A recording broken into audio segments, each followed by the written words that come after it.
Hi, my name's Sarah Donaldson. I'm the Area Coordinator for the Wairarapa Rural Support Trust. Okay, so we're thinking about how we can prepare for rural disasters and how communities and people can better prepare ahead of that time. So I think we want to think about this on two levels. One is how we can personally prepare, and the other is, as a community, how we can prepare. Some of the things we're really aware of and we've learnt from the previous cyclone events is communication, power and water systems are pretty important priorities, and something that often is going to be compromised possibly for even 2 weeks. Thinking about how you can better prepare should you lose those things. So it's thinking about, have you got the means to have a generator or solar power options, battery options. We're thinking about our communication systems, so on farm, whether we've got satellite options, whether we've got radio phones, RT systems, and also thinking about, from a communication point of view, like things like we learnt that WhatsApp groups, chat groups use the lowest range of frequency, so we might not be able to talk through them, but we might be able to text when we can't use other means, when the cell phone towers, etc. might go down. So just thinking about your backup options. Likewise, if the power goes out, most rural properties use pumps which require power. If you want to have ongoing water supply from a hygiene point of view, then you may need to think about generators to be able to have those functions. Heard a great tip from someone who'd been through a couple of big events, and they said as soon as they hear the warnings now, they fill up their bath ahead of time. So they've just got, more water in the house. Some of those little water tanks, even as a backup one, are pretty good. You can get them through our local councils now pretty cheaply. So those are some practical kind of starters for 10. And just from a family point of view, it's having those, what would we do if, what's our emergency kind of plan, but also for stock. Most places have a bit of a map, or at least drawings of their farm, and just thinking about for instance, their at-risk areas for things like flooding, earthquakes. It's a little bit harder to predict, obviously, but just thinking about where would be our risk paddocks, where would we think about moving stock to if we had time to do that, and that's a big if, because we don't want people putting themselves in danger once an event is happening. So it's early stock shifts if they're possible. So in terms of recovery after events, there's a few things that we've learned and a few things that we know also from the evidence. I guess acknowledgement that something big has happened, and that whatever we're feeling is a normal reaction to an abnormal event. So we don't need to get ourselves too worried that we're there. Just however we're feeling is okay to be how we're feeling. So acknowledging that we've been through something big, because it can feel a bit overwhelming. So we want to have a mindset really where we're saying, this is pretty big or tough. This could take a long time, but actually we're going to get through this. We are going to get through this, and it's a really important message to foster self-efficacy and just community support really. So that's a biggie. Then there's a number of other things that we know will help. If it's been a biggish event, we know it's going to take time, and we go into a flurry of activity at the start, and that's our kind of stress response kicking in, but it is going to potentially be more of a marathon than a sprint. Chunking it into first priorities and then parking some stuff. Again, so we don't get that sense of feeling overwhelmed, or also trying to do everything at once when that's just not really practical or doable. There might be some what I call psychological priorities in the mix. So it might be that if it's something right near the house, or it's a particular fence that is bugging the heck out of you every time you drive past it, it mightn't be the biggest practical priority, but actually if that's going to stop you just stirring you up every time you see it, then it might be one to put up the list and tick off. And speaking of ticking off, that's a really, really important thing to do, because the list can be ongoing, and it can feel like we're never going to get there.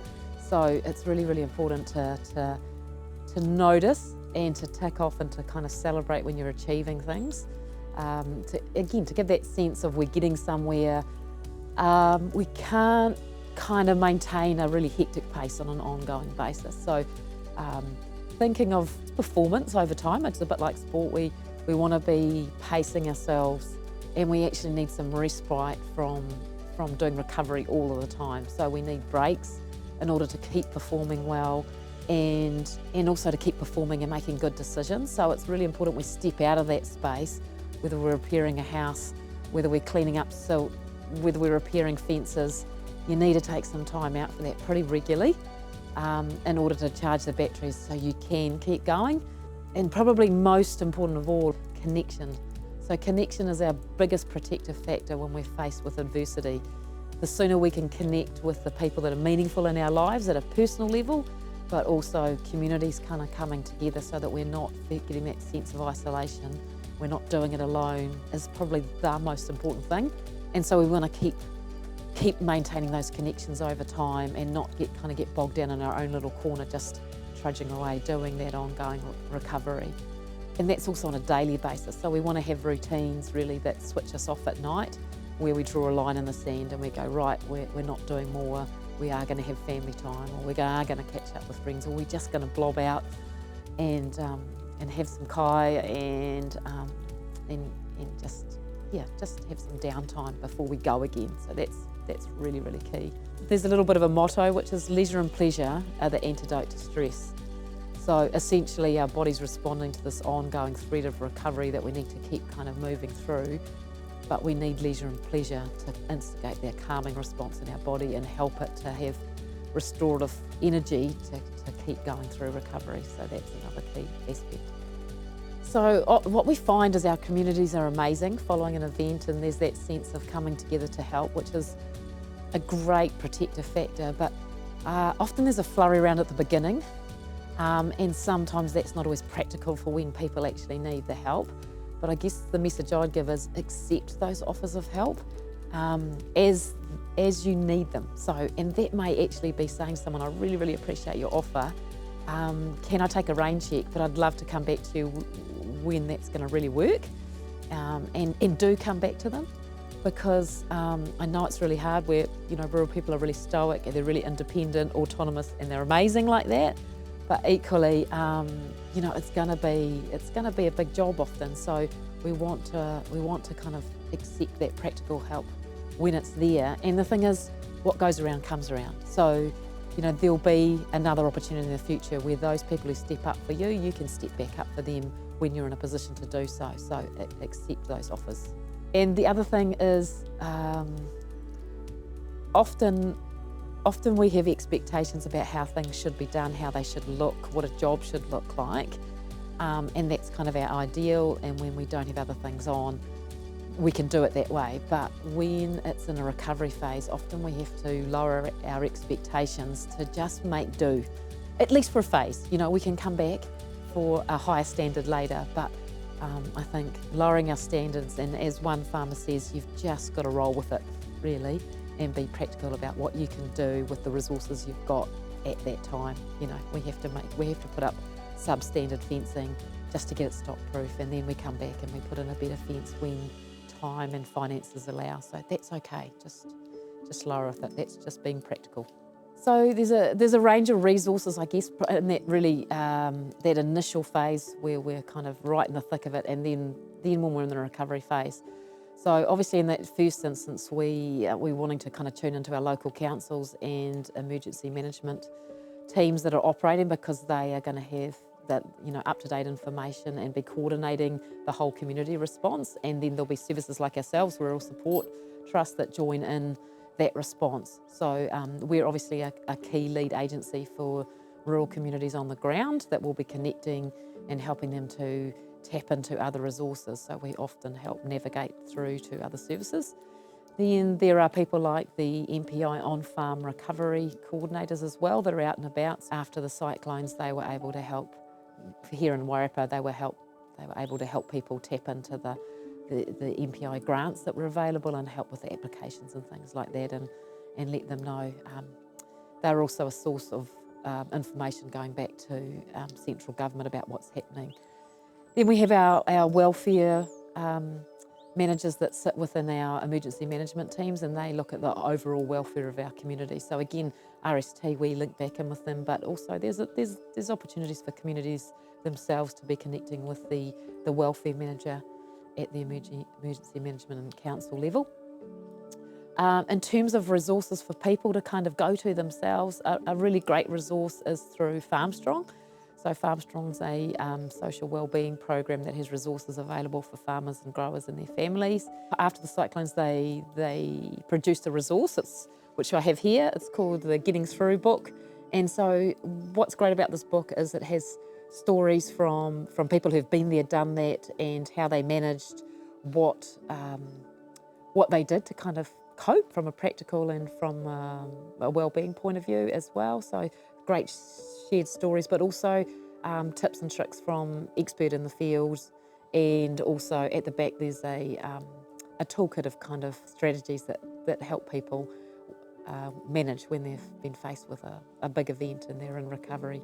So obviously we're out and about, that's Rural Support Trust, but Federated Farmers is also another organisation that's out there to support farmers normally, but also post event. So they're another organisation to be able to kind of link with and are often helping around the country to coordinate the response.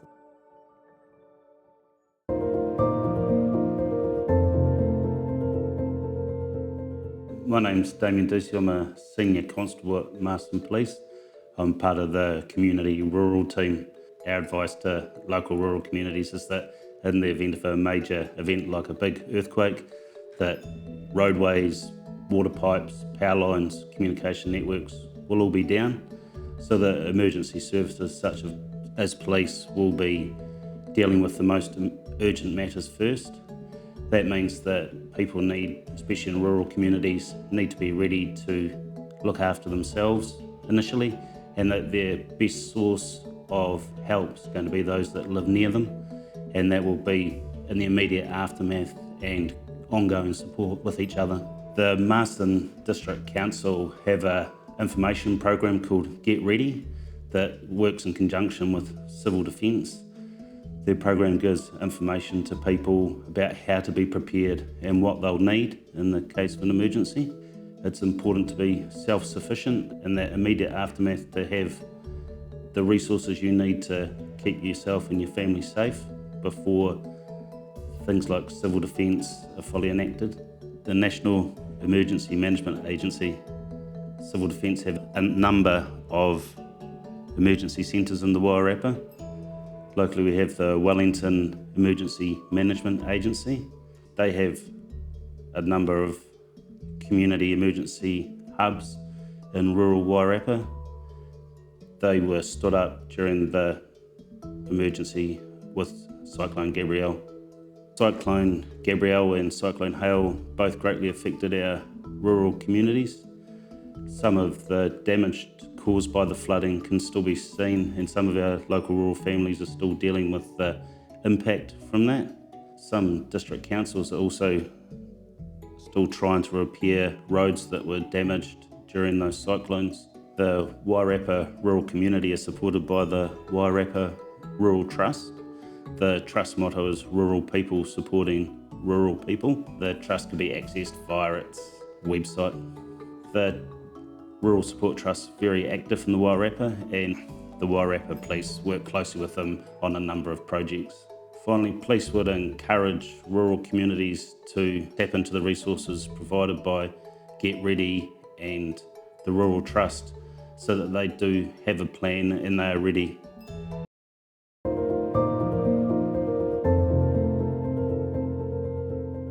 Hi, I'm Grant Davies.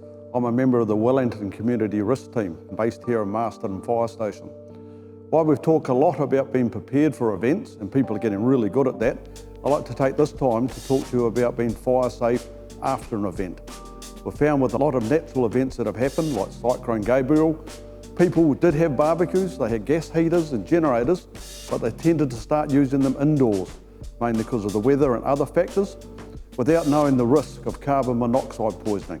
So if you are going to use those, we'd like you to use them outside or in a well-ventilated area to make sure we don't get poisoned.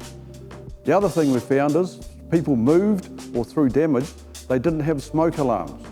And that meant if there was a fire through using your best gas barbecues, etc., your time to get out of the house was shortened. So we'd like to see at least 2 smoke alarms in each area. With that, remember your escape plan. Because you might have moved, the old escape plan might not be relevant anymore. So we'd like you to look at it, make a new one if needed, practice it, make sure everyone knows it, and that you still have a safe meeting point outside that everyone can get to safely. The other thing you need to remember is it's an emergency. So there could be lots going on. It might take a while for us or other emergency services to get to you, to support you. So work with your neighbours and the community to make sure you have a plan, and that plan works for everybody. So remember, you've got 3 minutes to get out of a house if it catches fire. So have working smoke alarms, have a plan, have a safe meeting point. If you've got any questions at all about that, go to our website and check it out there. Thank you.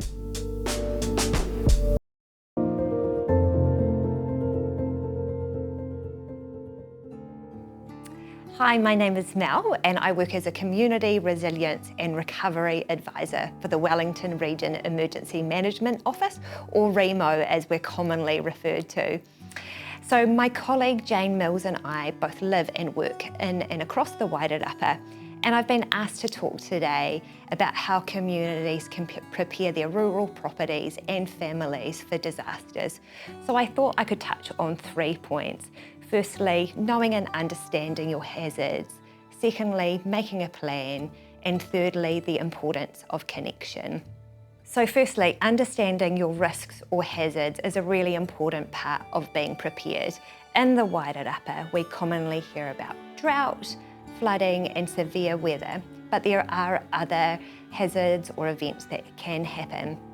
On our website, remo.nz, there's really good information about the hazards that can impact our region and how you can mitigate some of the risks that come with those hazards. So I'd really encourage people to check out our website. Locals who have been around for a while are a really great source of information, and you can ask them what they think might happen in the season to come, based on their past experiences. Secondly, I want to touch on having a household plan to stay safe. As the famous Māori proverb tells us, what is the most important thing? He tangata, he tangata, he tangata. It is people, it is people, it is people. During disasters, things can happen really quickly, so it's really important to have a plan in place and practice it, so that when things happen, everybody knows what to do. Your plan can cover evacuation routes, how you might communicate with friends and family if phone and internet are down. Your plan can also cover animal safety, so looking at how you can relocate livestock and pets if it's safe to do so. And it can cover power and water backups for yourself and your animals. And finally, you can look at grab bags if you need to evacuate quickly. You can check out our website for information on household planning, grab bag checklists, and there's also information on free workshops you can attend for household planning. Thirdly, staying connected is really important. Research tells us that people who are well connected do much better off during and post disasters than those of us who aren't. It's not just about practical support, but also about emotional support. During an event, staying connected to the right information is also really important. Early warning signs can give us crucial time to act quickly, so connecting to the appropriate channels, whether that's receiving an alert through Met Service, following council or REMO social media, or tuning into your local radio to get the right information will support you make an informed decision on whether to evacuate or shelter in place. So the gold standard of connection at a community level is the community agreeing on a place that they can gather, share information and problem solve during an emergency. Some rural communities have official community emergency hubs that replace the old civil defence centres, and others have community response plans. So today we've talked about knowing your hazards, having a plan and staying connected. So I would encourage you to think about your emergency plan and connect with someone from your community.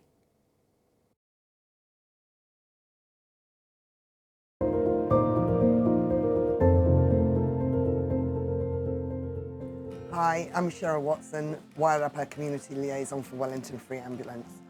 I want to just share a few thoughts around what might happen in a big event of an emergency, and particularly as a rural community where in fact you may be isolated and may have to fend for yourself for a number of days. I suppose really the number one important thing I would always recommend is water. Make sure you've got plenty of stocks of water for that event of an emergency. Gastro bags are what come from having no access to clean water, and you don't want a gastro bag if you can't get out from your rural community. Secondly, first aid kits are great, but they do have contents that expire. So I always say to people, you know, think about gauzes, bandages, plasters, and don't worry too much about having creams and other contents. For major injuries, you can use simple things like cardboard boxes or even newspapers to act as a splint to help support maybe a broken bone. And in the event of it being a serious bleed, lots of things to pack, even if it's towels and sheets. The other thing that I would really recommend rural communities knowing what to do would be around good CPR in the event of cardiac arrest. And if you need to learn CPR, we actually offer a free 90-minute course to anybody in the community or a business for teaching them CPR and AED use. Another good idea for always being prepared for an event of an emergency is your prescription medication. If you are on any prescription medication, it's very useful to know what those prescriptions are, and we recommend people take a photograph on their phone in case they have to evacuate their home quickly.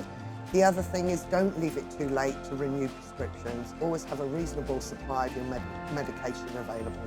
I think the other thing that we should always be mindful of is that in an event of an emergency, if it's a serious injury, if it's considered chest pain that you're worried about or a stroke, then you need to call 111. No matter what the circumstances are, let us take the call and let us determine how we will get to you. We'll make sure that somebody gets to you to help you get the help you need.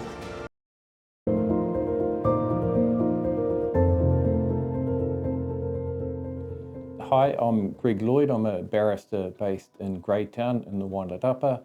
I'm a specialist employment lawyer, and I've been specialising in employment law for the past 20 plus years. What I'm going to talk about today is small businesses or businesses, rural businesses, and what your obligations are to your employees in the event of a disaster.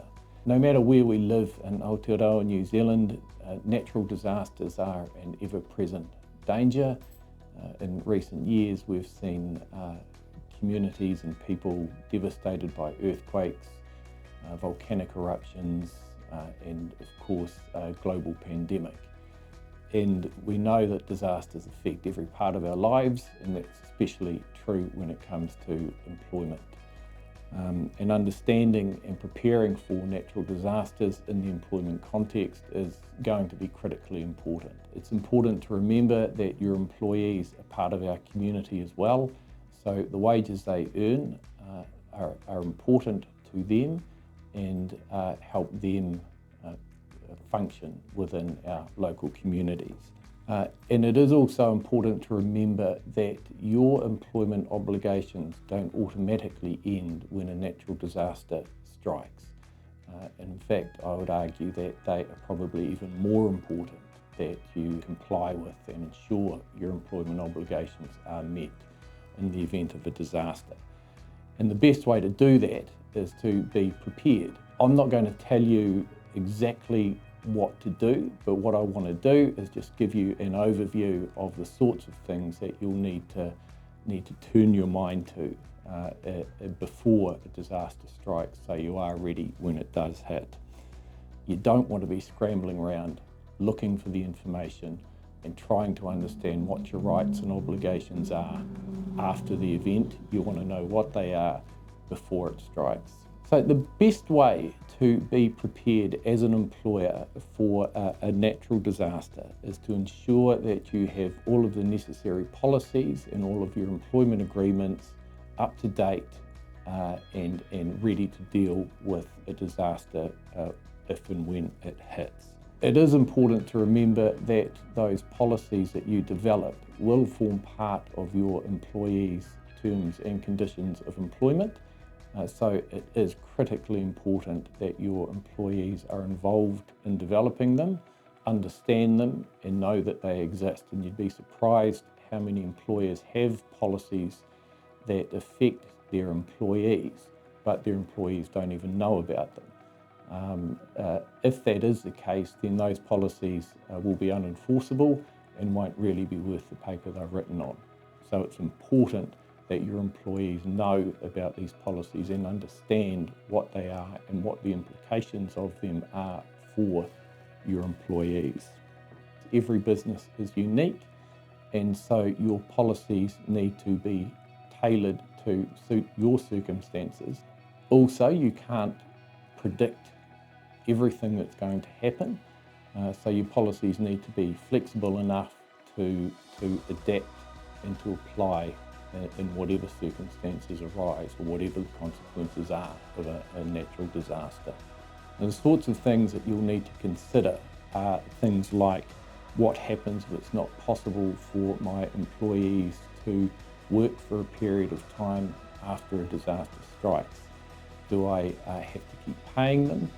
Can I require that they take annual leave or use their annual leave? Can I require them to take unpaid leave? How do I assess what health and safety hazards exist to ensure that my employees are safe? What rights do my employees have if it is too unsafe for them to work? Can I require my employees to do work that they weren't originally employed to do, such as assisting with the disaster recovery or working in another part of my business? What if I determine that the impact of the disaster is such that I can't keep some or all of my employees? What are my obligations if any of my employees start to show signs that their mental health is being affected by the natural disaster? And what are my obligations as an employer if my business is destroyed beyond repair and it has to be wound up? Now, these are just some of the tough questions that you need to ask and that you need to talk to your employees about and that you need to be prepared for should the worst happen. If a disaster does strike, talk to your employees. It might sound obvious, but the most important obligation that employers and employees have is to deal with each other in good faith. Good faith underpins every aspect of the employment relationship, and we call it a relationship for a reason. It's not just another contract, it's a relationship between people, and for most of us, the employment relationship is one of the most important relationships we'll have in our lives. You and your employees have a shared interest in getting your business up and running again after a disaster. So an important part of that is ensuring open and honest communication between you and your employees. The Employment Relations Act tells us what good faith communication or what good faith relationships look like, and it includes being responsive and communicative. It includes sharing information,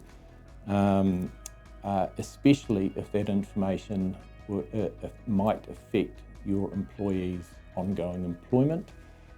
It requires you to listen to your employees, ask for their feedback and suggestions, and properly consider what they've got to say. And it's important also to remember that your employees will often understand your business as well as you do. So what they have to offer is going to be valuable. It's not just about compliance, it's about the survival of your business and getting all of the information you can, and that includes from your employees. Now, it doesn't have to be complicated. Often employment relations seems to be overly complex and a bit of a minefield, but it doesn't have to be. If you have effective policies in place, if you deal with your employees in good faith, then you are 99% there. Your risk of non-compliance is minimal, and you won't be adding unnecessarily to the stress and anxiety that you and your employees will already be experiencing. You do need to be familiar with your legal obligations, and that doesn't mean that you have to understand every detail of every law that touches on employment relationships, but you should be at least aware of the relevant laws that govern the employment relationships and which are likely to be relevant in the event of a natural disaster.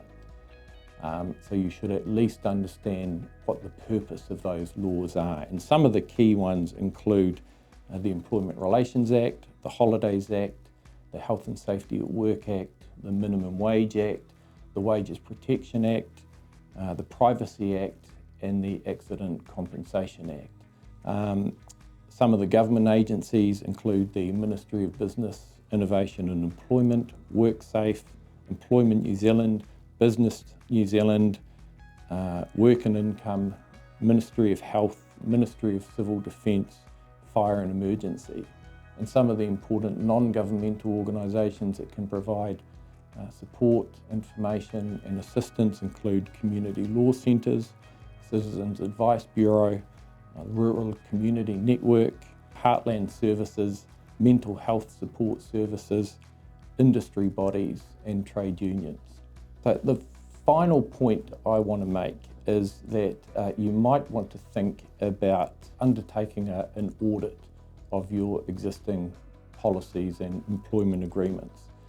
And you do this for your own peace of mind to ensure that you are prepared if the worst happens. So you might want to engage a specialist employment lawyer or HR advisor or some other professional with expertise in this area that can help you prepare for a natural disaster or prepare your employment arrangements in the event of a natural disaster. But some of the tips I'd like to share if you are thinking about doing that is make sure that you shop around because there are lots of people out there calling themselves experts who aren't. Be clear about what you want, be clear about what services are being offered and what they cost. Make sure the services being offered are right for you before you commit to it. Be careful about anyone who wants to lock you into an ongoing contract. Always ask for a free consultation before you commit. And if possible, use local people because local people are more likely to understand your business. So at the end of the day, this is really about making sure that you are prepared or your employment arrangements are ready and prepared in the event of a natural disaster. It's about giving you peace of mind and ensuring as best as possible that if a natural disaster does strike, then you will be able to comply with your obligations, you'll be able to do the right thing for your employees and hopefully get your business back up and running sooner. I'm a specialist employment lawyer, and one of the things I do is help employers develop policies and ensure they do have everything in place. So if you would like to get in touch with me to talk about these issues, you can.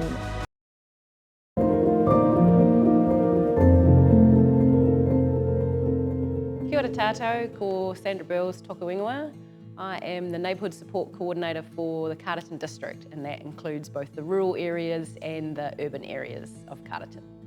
My role is to coordinate the groups, So if you need a group in your street or your rural area, I can help you set up the groups and then provide the resources, including street signs, booklets, stickers for your letterbox, to help coordinate the group for you. Get connected, get involved and get resilient. So a lot of Wairarapa properties and communities already have a great connection. Maybe they make use of a community hall, sometimes they have a phone tree. If you haven't got these, you can set it up so that you know how to connect with your rural communities and your neighbours in the event of emergency. Quite often rural communities already talk to their neighbours, they reach over the fence, they talk about stock, they borrow items already. So they quite often already have this community connection. A great resource for rural neighbourhoods is the community plan, and we can provide this resource for you, for your community group. It's a great document, allows you to think about what resources you have in the community and how you can best support each other.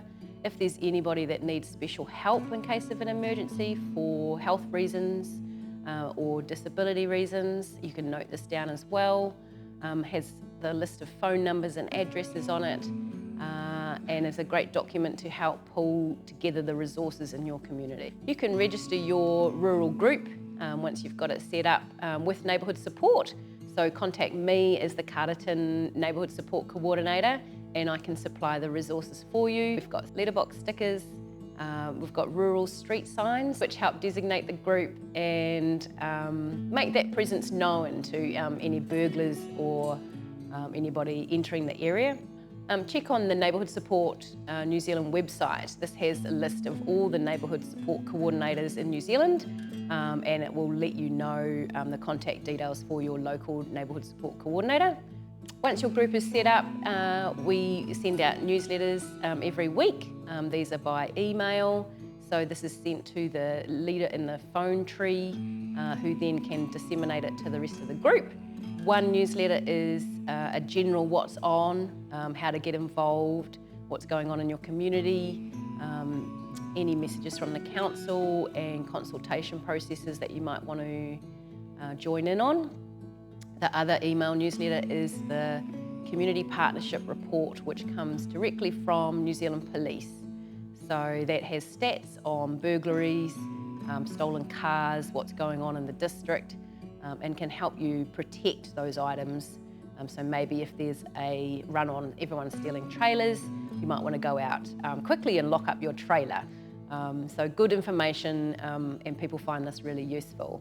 So those two e-newsletters come out weekly from me, the coordinator, and provide that information to each group.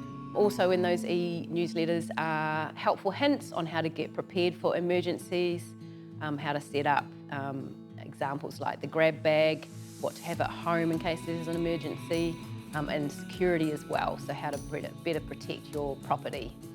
If your rural community is connected, then post-event, you've got a great way of communicating with each other and checking in on each other. For example, if your group is able to communicate and maybe the group leader can then pass any information on requests that your community might need post-event, for example, medical equipment, back to a local council or an emergency operations centre. For example, where I live, we are able to feed that information back to the local council. Being connected and having this plan enables our community to get a faster response and get that information back to the official channels.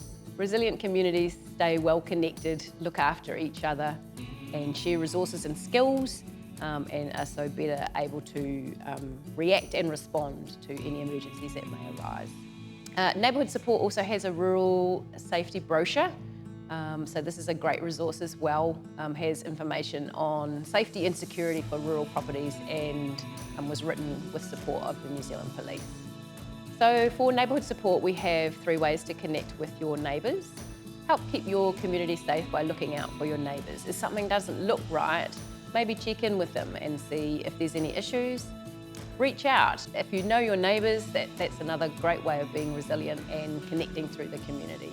Also, welcome any new residents. Most people can spot a for sale sign in the street, so you know someone new is going to move in. Reach out and say hello to them and welcome them to the neighbourhood. Offer some help to your neighbours. Maybe they need a hand putting their rubbish bin out in the mornings. Maybe you've got surplus of vegetables. You could offer to share those around the neighbourhood. Take time to chat with somebody that maybe lives alone. Maybe they just need a cup of tea and a chat to make them feel welcome. There are many ways that you can make a difference.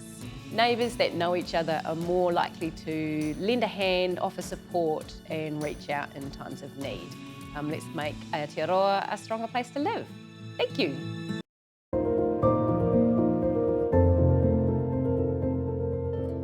I'm Amy Jones and I'm from the Kitchen Fairies Wairarapa.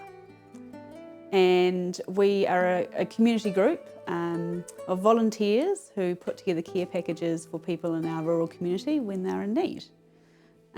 We came about after Cyclone Gabrielle, where we saw a need to do something from a distance when we weren't involved in the cyclone itself. And we had a meeting at the hall in Tanui with the recovery office, and so we collated a whole lot of meals from people in our community, right from Piranoa, from even the Hawke's Bay, and put them all together, took them to the hall, and as people exited their meeting they got to come do their grocery shop and then take a meal home.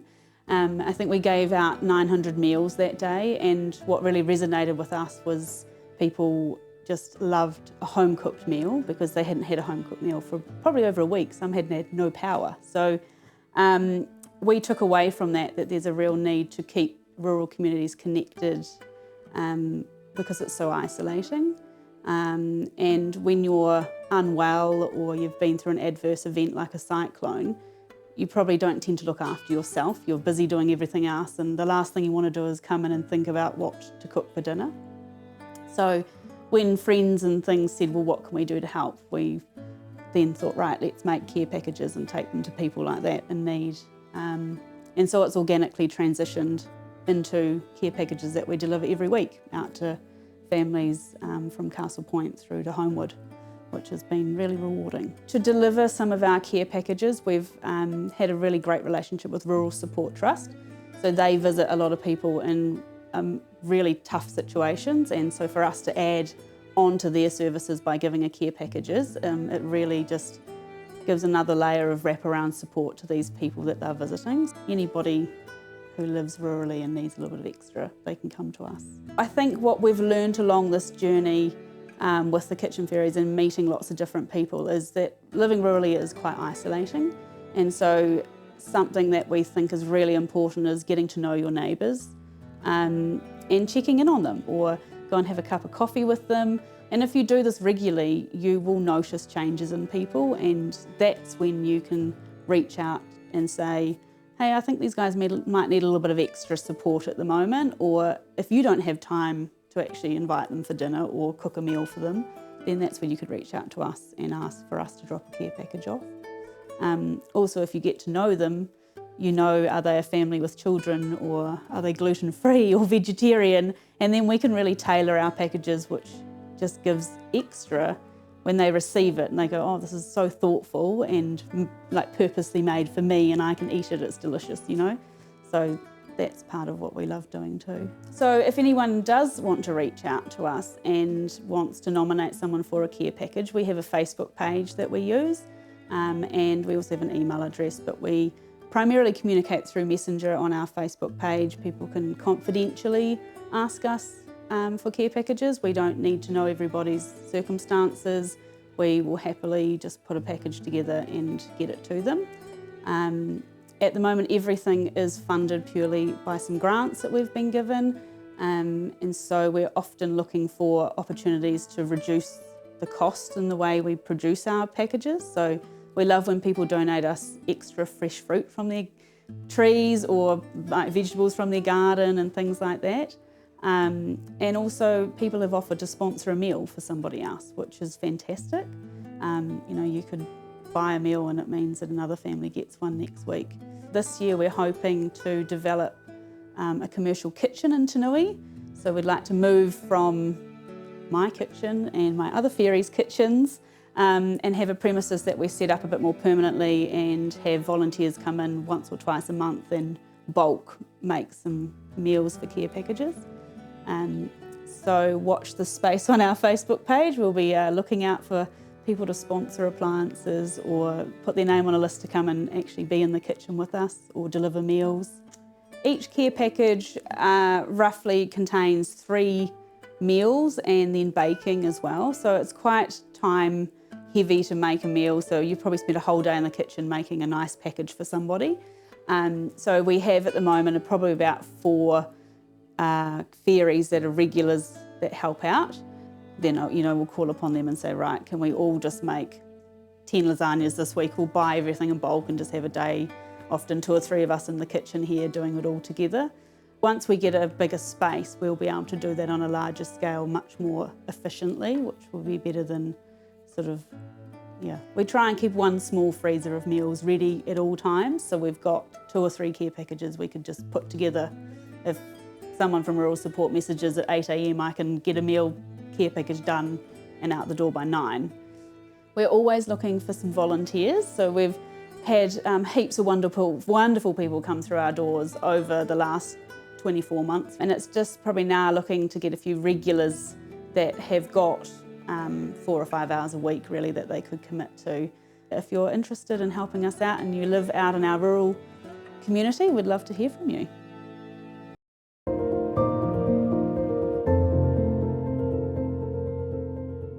My name is Kirsty McCarthy and I'm the project lead for the Wairarapa Catchment Collective. The Wairarapa Catchment Collective was launched in June 2024 to support the growth of catchment communities across the Wairarapa. Our aim is to support thriving, resilient catchment communities working towards sustainable environmental outcomes. We have great partner organisations in Greater Wellington Regional Council, Mountains to Sea, Wellington and MPI on-farm support. So we have a wide range of resources we can connect to our catchment groups.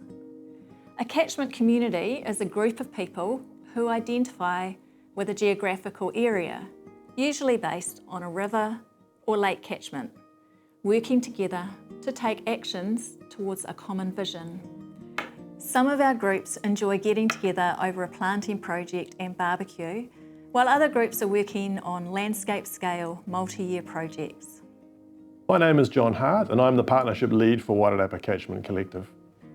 My role is to connect catchment communities with the resources they need to thrive. We work with catchment communities to help them understand their environments and develop and implement catchment action plans. We provide access to expertise and funding, as well as opportunities to network and share knowledge. Catchment action planning allows groups to develop an overarching goal or vision for their catchment and then identify specific outcomes they're trying to achieve. We then help the group design actions that will support reaching those goals. In working with catchment groups over the last 6 months or so, we're seeing more groups wanting to include disaster preparedness for their community in their catchment action plans. Catchment groups are a great way for people living rurally to connect with their neighbours and other landowners in the catchment to create stronger communities. We know from experience during cyclone events in Tairāwhiti that catchment groups played a vital role in sharing information and mobilising resources in the early days of the response. The catchment groups already had the mechanisms in place to communicate and check in with people and help allocate resources where it was most needed. We support active catchment communities throughout Wairarapa and several groups that are in the early stages of forming. If you're interested in joining a catchment group, you can check if there's one local to you by checking out the Wairarapa Catchment Collective website. If there's no group in your area and you're interested in starting a group of your own, let us know and we can walk you through the process.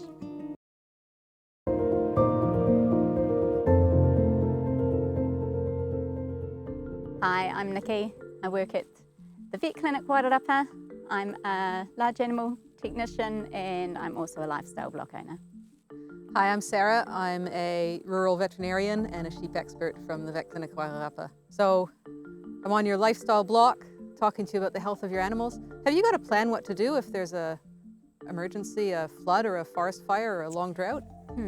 I know my neighbours well, so I think I would be in touch with my neighbours very quickly. I know they've got trucks, they've got We've also got trailers. I also have friends that have got farmland that I can transport my sheep to if I needed to. And I would rely on them probably quite a lot, I think. If you had to evacuate. Yes, yeah, absolutely. I'm really happy that we've got yards. It means that the handling of the animals is just really easy and we can get them in quickly if we need to. That's so awesome. A lot of our lifestyle blocks, they really haven't got facilities to handle animals or to treat animals. And that's so important. If you're in that camp, if you haven't got facilities for your animals, think about what you can build, what you can make, so that if you vet needs to treat your animals or if there's anything preventative you need to do, that you can do it easily. And luckily, I think, like for us, for example, our neighbours have got yards. So again, a good relationship with your neighbours or local farmers is really important too. We can get them there if we didn't have anything. Yeah, and feed your sheep nuts and then they come to you when you call them. But you still need something to contain them in. You've got some feed on hand too, if there was a drought or something like that? Yeah, so we always get our hay cut. We're very lucky that we can get hay cut. And so we always store more than we need. And then we've actually supplied others who have run short as well. So we find that works really well. And again, our neighbours, I know that they bale their own hay and do baleage as well. So we have, luckily, a lot of supply around us. So your vet can help you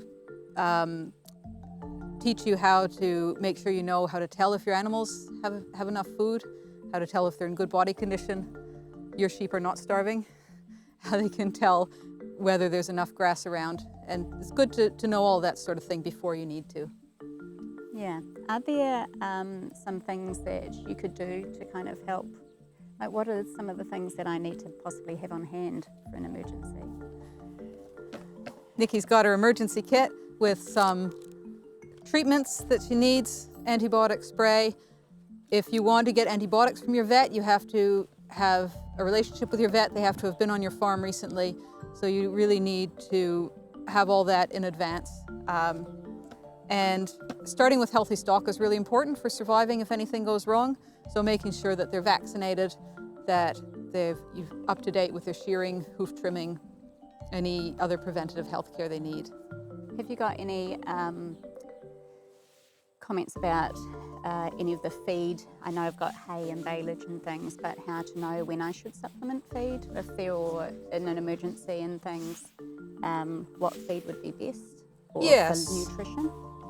So your vet can talk to you about measuring your pasture so you know how much is available, putting a hand on your sheep. With cattle and goats, you can look at them from a distance and tell what their body condition is. For sheep, you really need to put a hand on them to tell how skinny they are and whether they're getting enough.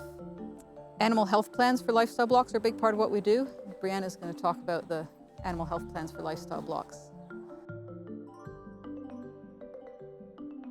Hi, Brianna. Hi, Nikki. Can you tell us more about animal health plans? Yeah, absolutely. So animal health plans are really important on animals, both farms and lifestyles. These plans basically make sure that you have healthy animals all year round and you're preventing, diseases, anything else that can make them unwell. So healthy animals are actually really set up well to survive, long-term and disasters as well.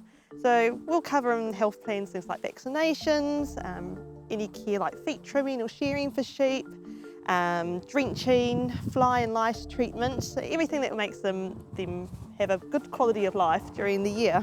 So are there any particular vaccinations that people should think about getting for the animals if there's a natural disaster? Yeah, absolutely. So Lepto is a really good vaccine to consider having in your animals.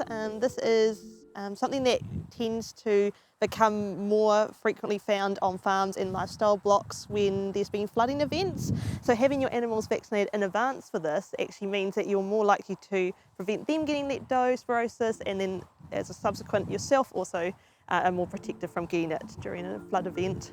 Yeah, so even if I only have 5 sheep, it doesn't matter? No, it doesn't matter. 1 sheep, 100 sheep, it can all make a difference. So Brianna, what are the local organisations that would really help me during a disaster period? So Rural Support Trust and MPI both have a lot of resources on their websites for lifestyle blockers. They can help you with disaster planning and provide you support if needed during disaster times. But probably, Nikki, your biggest person to go to is actually your local vet. So have a really good relationship with your local vet, and they'll be the first port of call in any disasters, and we'll be able to help you with treating any sick animals. Just be prepared though, if you are in an area that may be blocked off by floods or fires, there's always a chance you may have to be able to provide support on your own to your animals for 3 to 5 days if we can't get out to you. So have a plan in place, it's really important, and it will lessen the stress during these times.